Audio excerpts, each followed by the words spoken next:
Sa pagbabike, laging magsuot ng helmet. Gusto nyo mag face mask kasi panlaban sa alikabok.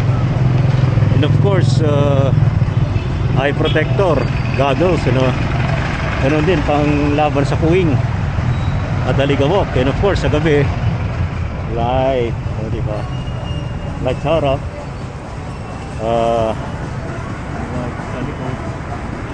diba?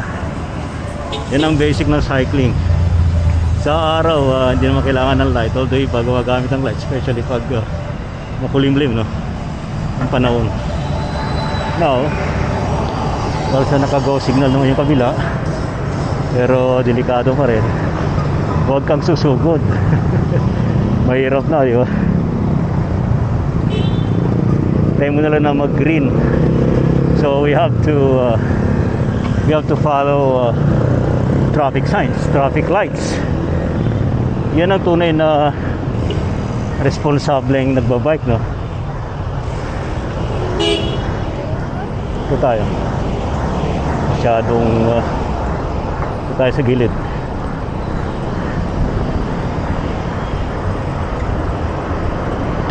I-maintain mo na lang yun, yung lane mo at a safe distance. Ikaw na mag-a-adjust.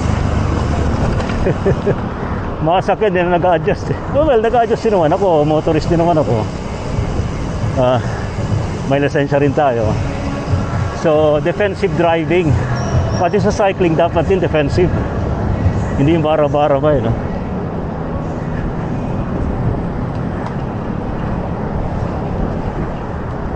Actually, mas mabilis sa cycling. Yung 30 to 40 minutes na travel time, especially sa daytime, you can save at least mga 10 minutes.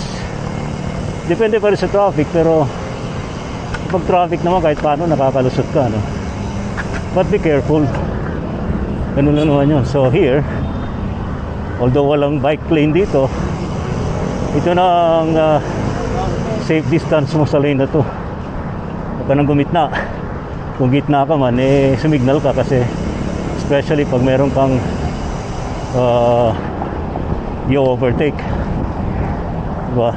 Tumingin ka sa likod, then ito gitna kasi meron mga nakaparada dyan.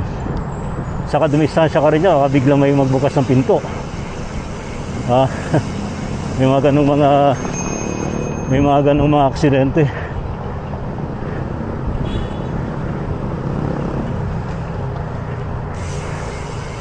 Ayos, diba?